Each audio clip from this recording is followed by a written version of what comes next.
Bonjour, bienvenue sur Sciences et Techniques.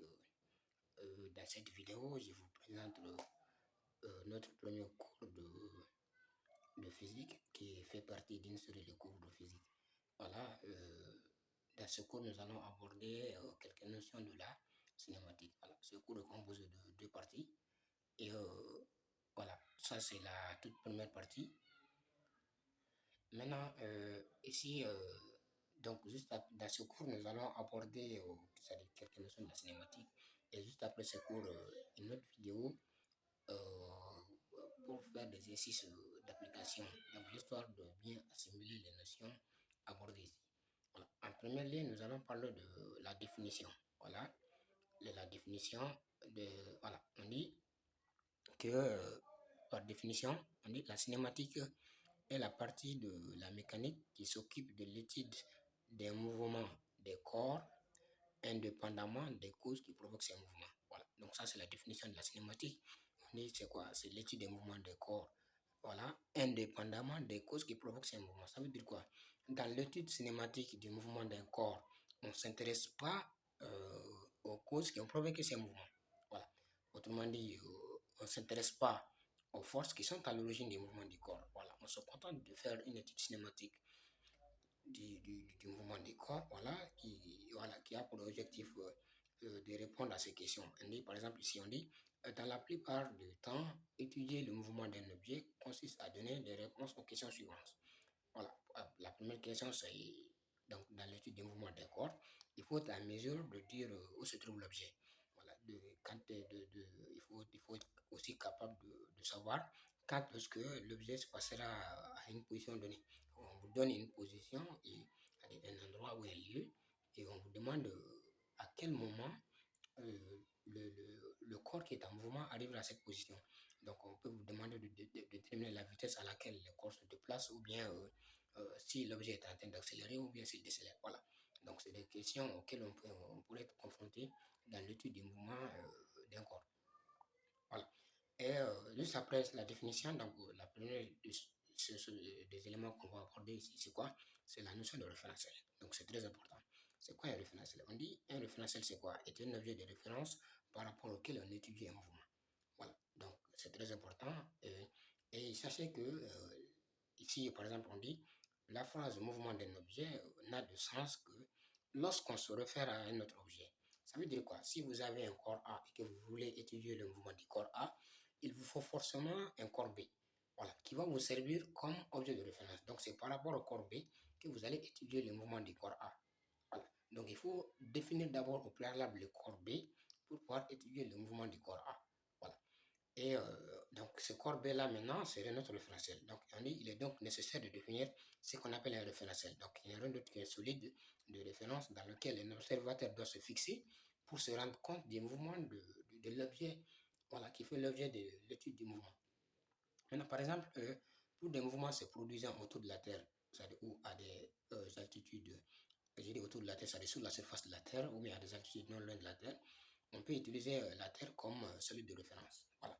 Donc, par exemple, ici, vous voulez étudier les mouvements d'une voiture, voilà, qui se déplace sur une route quelconque. Donc, dans ces cas, forcément, votre objet de référence serait naturellement la Terre. Voilà. Par exemple, le repère. Euh, et donc, je dirais, troisièmement, donc maintenant, on a le repère d'espace. On dit, pour répondre à la question, ça veut dire quoi? On a dit, il faut être capable de donner la position du corps qui est en mouvement. Pour pouvoir donner la position, donc il faut associer au référentiel ce qu'on appelle un repère d'espace. Voilà, donc un repère d'espace. Le repère d'espace, c'est quoi? On dit, un repère d'espace est défini par une origine O qui est fixe dans le référentiel et des axes de référence, X, Y et Z. Et pour le repère cartésien, voilà, par exemple, un repère d'espace est défini par d'abord une origine O et des axes de référence. Maintenant, lorsqu'on est dans le système de coordonnées cartésien, donc on reviendra après, euh, les axes sont notés par X, Y et Z.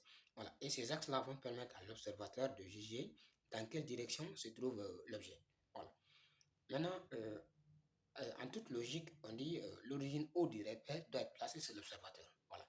Donc l'observateur, c'est-à-dire celui qui étudie le mouvement, voilà, c'est lui qui doit toujours servir de l'origine du repère. On dit également qu'il existe plusieurs types de repères. Voilà, ils se différencient par leur système d'axe ou système de coordonnées. Voilà. Par exemple, on a un cadre, le repère de temps. Quatrièmement, le repère de temps, on dit, voilà. Et n'oubliez pas, on a dit, ça dit, il faut étudier les mouvements d'un corps. On doit également être capable de dire quand est-ce que le corps arrive à destination, ou bien si on donne une position donnée, ça dit quand est-ce que le corps arrive à cette position. Maintenant, pour pouvoir répondre à cette question quand, il faut ajouter au repère d'espace ce qu'on appelle un repère de temps. Voilà. Un repère de temps, c'est quoi? Ça peut être un chronomètre ou bien une horloge. Voilà. Et avant de le définir, en le définissant, il faut également choisir une date de référence à partir de laquelle on convient de compter. Cette date de référence, c'est ce qu'on appelle l'origine des temps. Alors, et en cinquième position, nous avons le vecteur de position. Donc, et on vous a dit, il faut un repère pour pouvoir donner la position du mobile à n'importe quel instant. Maintenant, dans le repère aussi, donc dans un repère, dans tout repère, dans tout repère, il faut définir ce qu'on appelle le vecteur position. Le vecteur position nous donne à chaque instant la position du mobile dans le repère considéré. Voilà. Donc, il va définir à chaque instant la position des mobiles dans le repère considéré. Et suivant le système d'axe choisi ou le système de coordonnées choisi, voilà, le vecteur position a plusieurs formes. Par exemple, dans un repère cartésien R ou IJK, donc un repère cartésien, c'est ceci, voici un repère cartésien. Donc, il est composé de trois axes X, Y et Z. Et vous avez des petits vecteurs ici, c'est-à-dire IJK, qui ne sont que des vecteurs directeurs, autrement dit, des vecteurs pour indiquer des directions. Donc, ici, on a trois directions. Il y a une direction qui est verticale, si par exemple celle-là est le sol. Il y a deux directions qui sont horizontales, mais qui n'ont pas également la même direction. Voilà. Donc, ça, c'est ça le repère cartésien. Voilà. Donc, dans le repère cartésien, vous avez, par exemple, ça, c'est le mobile M qui se déplace. Le point M qui est là, c'est le mobile M qui se déplace. Et le vecteur position, c'est quoi? C'est le vecteur qui quitte l'origine du repère jusqu'au point M. Ce vecteur-là qui lie l'origine du repère au point M, voici le vecteur position, un vecteur. Et donc, les coordonnées de ce vecteur-là sont également les coordonnées du point M. Et les coordonnées du point M, il y a le X du point M, le Y et le Z. Donc, ainsi, le vecteur position va s'écrire comme ça. Un vecteur égale à X, Y vecteur, par exemple, c'est l'axe I. Le coordonnée du point M, c'est X, donc c'est X, Y vecteur, plus Y, J vecteur, vu que sur l'axe Y, le coordonnée du point M, c'est l'axe Y, le coordonnée c'est Y, donc ça c'est, il y a le vecteur unitaire J vecteur et ZK vecteur. Donc voilà. Et maintenant, voilà, on dit dans le repère cartésien R, O, I, J, K, donc R c'est le repère, O, origine des repères, I, J et K vecteur, donc ça c'est des vecteurs unitaires. Donc on les appelle des bases. Donc les bases, on ne va pas rentrer dans ces détails parce que ça c'est encore une notion en maths. Voilà, on dit la position des mobiles M est repérée à chaque instant par les composantes aux coordonnées X, Y, Z du vecteur position OM vecteur. Voilà. Donc, connaître le coordonnée X, Y et Z du vecteur position, c'est connaître également la position du point M. Donc, pour avoir la position du point M, il suffit juste de connaître les valeurs de X, Y et Z à n'importe quel instant. Voilà. On dit, par exemple, si M est en mouvement, si le corps est en mouvement, le vecteur OM vecteur, c'est-à-dire le vecteur position OM vecteur, varie au cours du temps. Alors, les coordonnées X, Y, Z sont des fonctions du temps. Autrement dit, ce sont des fonctions qui vont changer de valeur suivant le temps. Parce que, voilà, quand le corps se déplace, donc forcément, les coordonnées aussi vont changer. Voilà. Et on les appelle maintenant, lorsqu'ils dépendent du temps, on les appelle les équations horaires ou bien équations paramétriques du mouvement. Voilà. Et dans ces cas, le vecteur ou un vecteur s'écrit. Donc, si x égale à x dt, x, y en fonction du temps et z en fonction du temps. Et donc, on peut écrire OM vecteur égale à x dt i vecteur plus y dt j vecteur plus z dt et k vecteur. Voilà.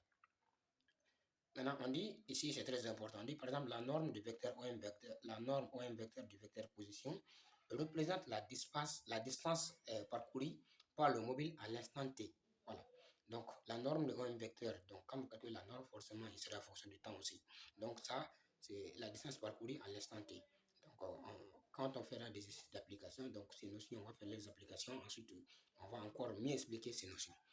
Voilà, on parle maintenant de l'équation de la trajectoire. L'équation de la trajectoire, donc ce qui est là, c'est la technique pour avoir l'équation de la trajectoire. Et aussi, dans un exercice, on va essayer de l'aborder, l'expliquer, de donner une définition. Voilà, ça, pour l'avoir on dit, on obtient l'équation de la trajectoire en éliminant le temps t entre les équations horaires. Voilà. Donc, l'équation de la trajectoire est de la forme, soit ça, tu as y qui est en fonction de x, ou bien z qui est en fonction de x. Voilà. Donc, on sera plus précis dans les exercices d'application. Remarque, on dit, par exemple, si cette équation est de la forme y égale à ax carré plus bx plus c, alors on dit que la trajectoire est parabolique. Si l'équation de la trajectoire est de la forme y égale à x plus b, la trajectoire est une droite. Si l'équation de la trajectoire est de la forme x moins a au carré, il y a un carré qui manque ici, vous m'excusez, c'est x moins a au carré plus y moins b au carré égale à r carré, alors la trajectoire est le cercle de centre I et de rayon R. Voilà. Donc ça, c'est le vecteur position ou un vecteur dans le repère cartésien. Donc il y a ce qu'on appelle également le repère de Fresnel.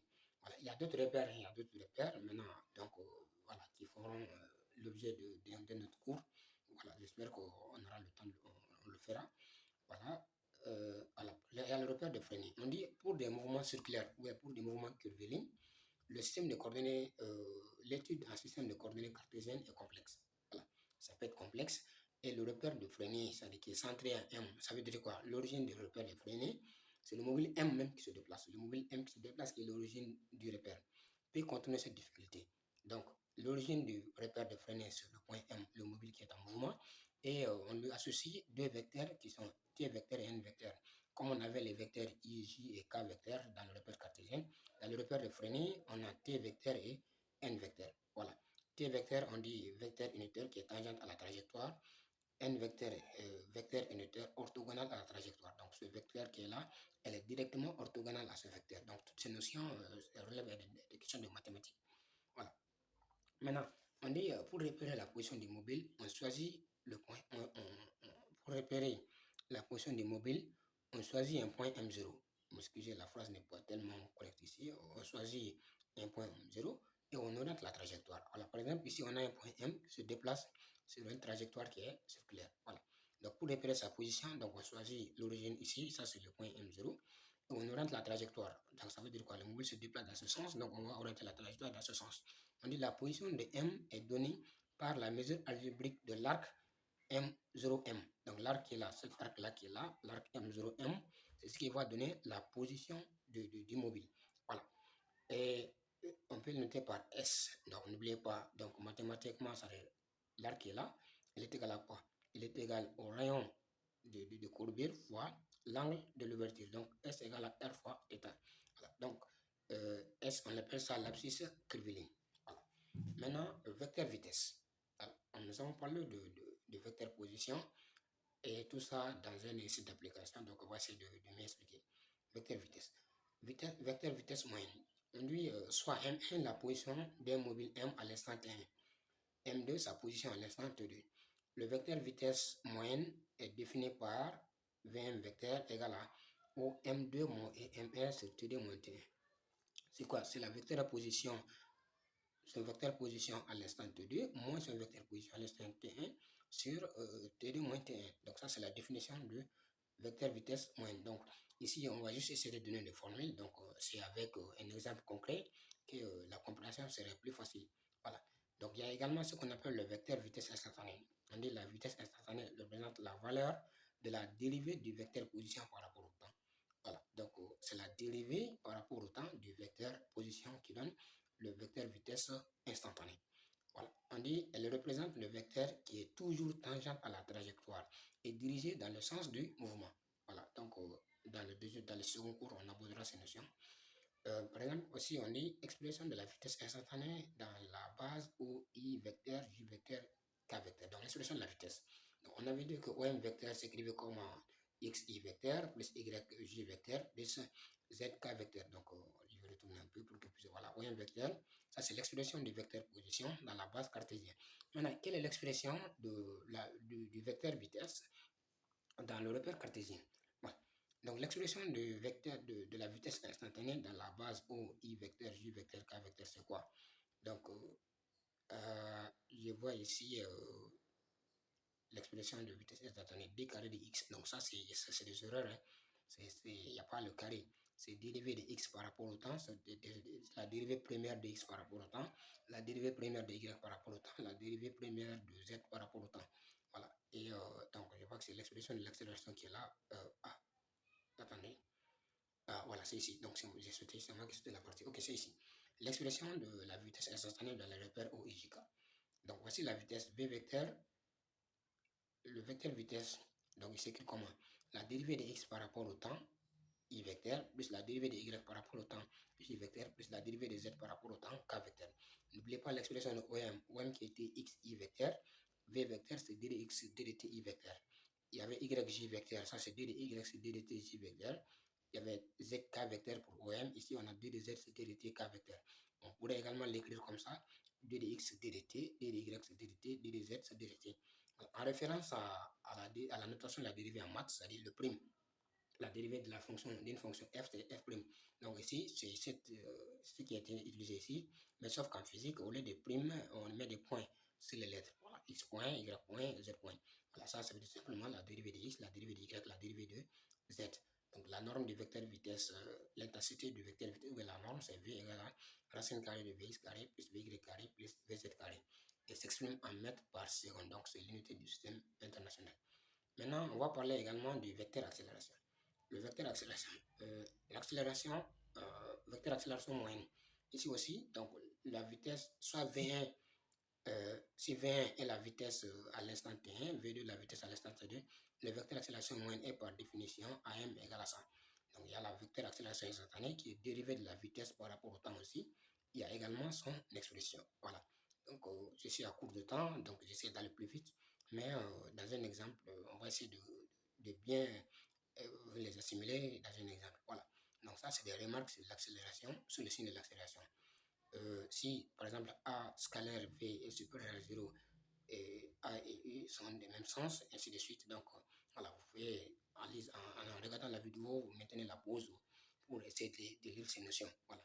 Mais c'est que sûr, on va les appliquer dans des exemples. Voilà. Et on a également l'expression du vecteur vitesse et du vecteur d'accélération dans la base de Freinet, autrement dans le repère de Freinet, cette expression-là aussi. Donc, ça pour mieux comprendre, on fera l'application dans un exemple qui est très précis. Voilà. Donc, merci. On va mettre fin à la vidéo. Donc, on se retrouve dans la vidéo où on verra l'application de ces notions. Voilà. Merci. À bientôt.